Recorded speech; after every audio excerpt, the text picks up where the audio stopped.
তাদেরকে ওয়ার্নিং দিয়ে দিতে চাই আজকে এখান থেকে।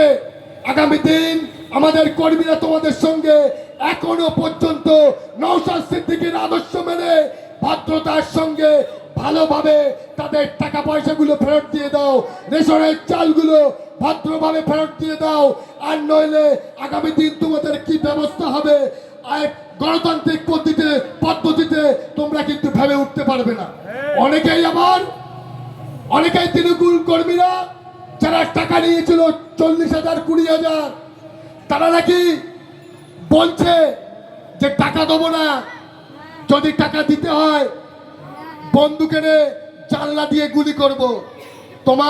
তোমাকে ভদ্রভাবে বলে যেতে চাই, গুলি করা তো দূরে যাক, এই খামারপাড়া অঞ্চলে কোনো তৃণমূলের মাইল লালেন নেই।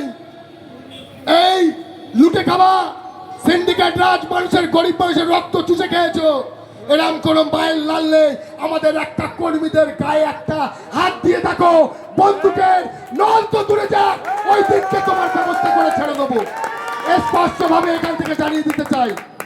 আর যারা এখনো পর্যন্ত